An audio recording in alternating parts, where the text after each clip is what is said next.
आज चाहिँ मैले तपाईहरुलाई पार्ट 13 मा लुगामा कसरी आइरन गर्ने भन्ने कुरा लिएर आएको छु र तपाई यदि मेरो च्यानलमा पहिलो चोटी हुनुहुन्छ भने प्लिज तपाई मेरो च्यानललाई सब्स्क्राइब गरिदिनुस् र तपाईलाई वेलकम छ मेरो च्यानलमा।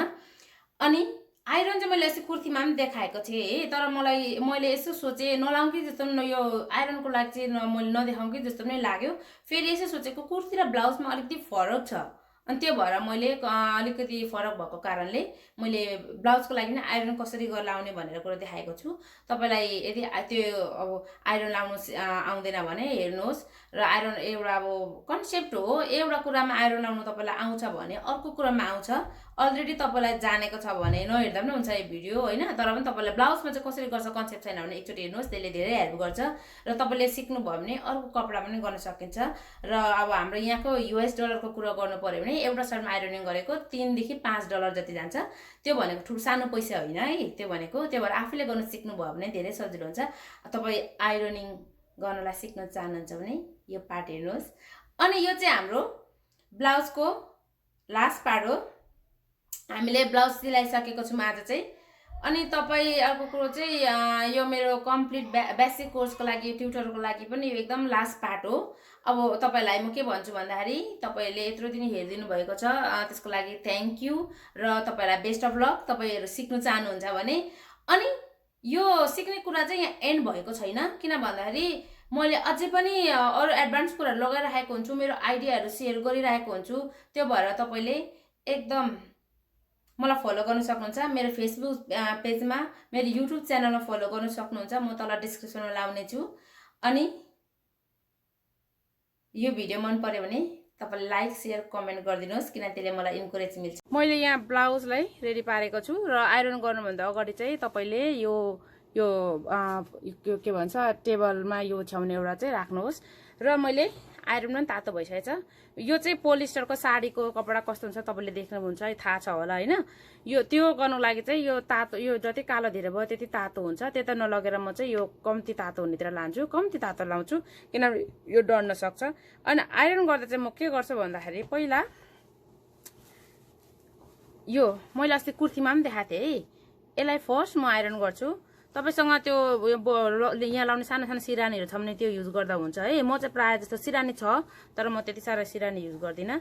अनि यसमा आइरन गर्दा चाहिँ कहिले पनि लुगाहरुलाई चाहिँ यस्तरी तानेर नलाने, तर यसो गरेर जसरी हामीले अनुहारमा मेकअप गर्दाखेरि त्यो फर्मले यसो गरेर गर्छौं नि, टच मात्रै गर्छौं नि, त्यसरी गर्ने है। यही त्यसो गर्दा सुर्किदैन, हेर्नुहोस्। अनि यो बाउलाको यसमा जान्छु म। अब यो मुनि कहाँ खुम्चिन्छ के हुन्छ मलाई म याद गर्दिन अहिले त्यो, किन भरे आइरन गर्दा मिल्ने कुरा हो है। यसरी बाउलालाई सिधा, अनि यहाँ पनि सिधा गरे मैले, यहाँ पनि।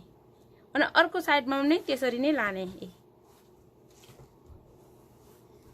अनि बाउलामा पनि सिधा लाने यसरी। देख्नुभयो। अब यो गलालाई चाहिँ राम्रोसँग राखेर अथवा बाउलालाई जुम है, गलालाई गर्दा पनि हुन्छ, जे गर्दा पनि हुन्छ, तपाईको नै यो तपाईलाई जहाँ इच्छा लाग्छ त्यही गर्ने। यो गलालाई सिधा कुन शेपको गला छ त्यही शेपमा राख्ने पहिला, अनि यसो गरेर थिच्ने। अनि बाउलापट्टि पनि लाने, यसरी बाउलापट्टि पनि थिच्ने, यो यसरी थिच्ने। अनि यो माथि यो कुम हो, कुमको ठाउँमा पनि यसो गर्ने, बाउलामा पनि अलिअलि गाँसमा पनि सिलाउँदै गर्दै गर्ने। अनि त्यसरी नै यो पछाडी जुम। अब हामी पछाडीको गलामा, पछाडीको गला चाहिँ यसो छ। यो म जहिले पनि झुकेर पछाडी भनिरहेको हुन्छु, यो पछाडी खुल्लिने ब्लाउज हो। यो चाहिँ अगाडिको गला है, यो चाहिँ म चाहिँ बिर्सेर पछाडी भनिरहेको हुन्छु। यसरी बाउलामा पनि लाने। यो फर्म भएको कारणले अलि अप्ठ्यारो देखिरहेछ है। चारपाटी जहिले पनि हामीले यो गला नाप्दा, गलाहरुलाई चाहिँ गर्दा, यो आइरन गर्दा चाहिँ यो गला कुन शेपमा छ त्यही शेपमा राखेर गर्ने। गोलो छन् गोलोमै, तर चारपाटी छन् यसो गरेर नगर्ने। जसो त्यसले सिलाइ प्लस आइरनले चाहिँ धेरै त्यो शेप बस्नलाई हेल्प गर्छ। अनि फर्मले गर्दा अप्ठ्यारो भइरहेछ, त्यही भएर यसरी गरिरहेको छु म। यहाँ फर्म माथिबाट उडाउँछु। अनि अब रह्यो यहाँनिर तपाईले यसरी सोरेर लानु भयो भने यहाँनिर चाहिँ यहाँ चाहिँ तपाईले आइरन सोरेर लानु भयो भने तपाईको चुम्किन्छ। त्यो भएर तपाईले नसोर्नुहोस्, यसरी थिच्दै थिच्दै लानुहोस् है। थिच्नुहोस् यसो अलिअलि यसो गर्दै हैन मेरो टेबल हलेर मेरो फोनको क्यामेरा पनि हलिरहेछ है यसो गरे देख्नुभयो नि अनि तपाईको काहीँ धागोहरु लामो धागो छ भने एउटा म चाहिँ के रिकमेन्ड गर्छु भन्दाखेरि धागो काट्ने सानो कैंची लिएर आइरन गर्नु होला किन भन्दाखेरि कहिलेकाहीँ धागोहरु छुटेको छ भने हामीले धागो सजिलोसँग आइरन गर्दा देख्छौं अनि त्यो भएर आइरन गर्दाखेरि चाहिँ धागो काट्ने अनि अथवा धागोहरु बढी लामो लामो छ भने आइरन अल्झेर लुगासँगै आएर लुगा डढ्न पनि सक्छ है अनि आइरन गर्नुभन्दा अगाडि चाहिँ तपाईहरुले के गर्नुस् भन्दाखेरि लुगामा आइरन हाल्नु भन्दा अगाडि ताते कि तातेन भनेर चाहिँ अरू लुगामा यसो गरेर आफूले फिल गर्ने अब यसो गर्ने अनि छामेर फिल गर्ने अनि गर्ने है नभए आइरन अति नै धेरै तातो भएको छ भने तपाईको एकैचोटी लुगा डढ्छ त्यो भएर तपाईले टेम्परेचर लोै भए पनि धेरै बेर भएको छ धेरै तातेको छ भने चाहिँ डढ्छ लुगा अनि त्यो भएर तपाईले पहिला चाहिँ ट्राई गर्ने यता अरू लुगातिर अथवा त्यो टेबलमा ओछ्याएको यही लुगा म्याट पनि गर्दा भयो है त्यसरी ट्राई गरेर गर्ने अनि एकदम लुगा डेलिकेटेड खालको छ भने एउटा नेट पाउँछ आइरनिङ प्रोटेक्सन नेट भन्ने हो त्यो नेट युज गर्दा पनि हुन्छ अस्ति मैले कुर्ती को आइरन गर्दा देखाएको थिएँ त्यो नेट तपाईलाई त्यो नेट चाहियो भने डिस्क्रिप्सनमा म फेरि पनि लगाइदिने छु त्यहाँबाट लिंक क्लिक गरेर तपाईले किन्न सक्नुहुन्छ अनि अब बाउलालाई गर्दाखेरि चाहिँ पहिला म यो जुन सिलाइ छ हाम्रो यहाँनिर त्यो सिलाइलाई यसो स्याप्प पार्छु यसो गरेर गर्छु यहाँ हेर्नुस् है त बाउला चाहिँ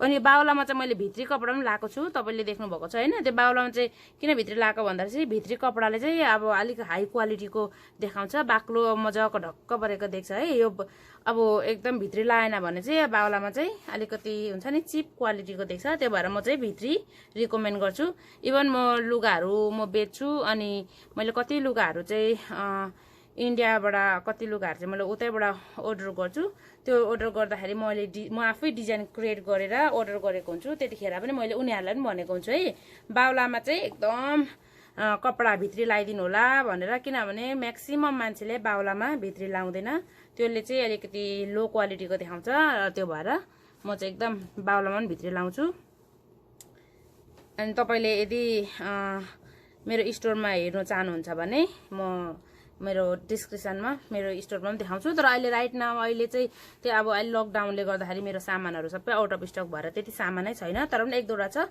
त चाँडै आउँदैछ लुगाहरु आउँदैछ मेरो त्यो सबै मैले डिजाइन गरेकोहरु छ नानी बच्चाहरुको छ विशेष गरी धेरै लेडीजहरुको आउँछ है मेरोमा चाहिँ जेन्ट्सहरु भन्दा पनि जेन्ट्सहरुको त्यति सारो हुँदैन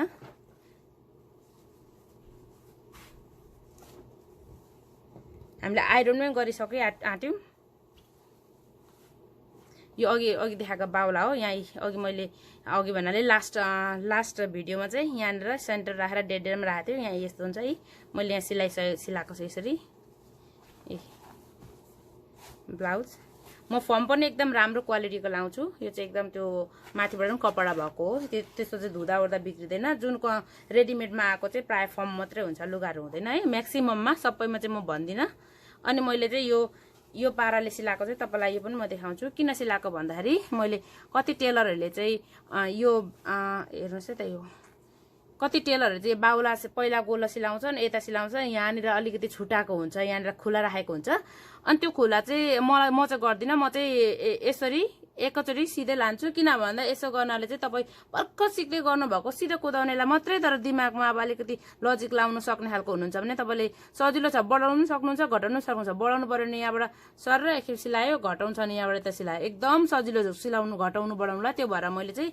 यो खालको यहाँनिर चाहिँ यस्तो राख्छु म चाहिँ यहाँनिर है यी ब्लाउज सक्यो आइरन गरिसकेको छु मैले यहाँनिर ब्लाउज यस्तो देखेको छ पछाडीको गला यस्तो छ देख्नुभयो तपाईले र अगाडिको चाहिँ यस्तो छ यो Staring at herself in the mirror on the restroom door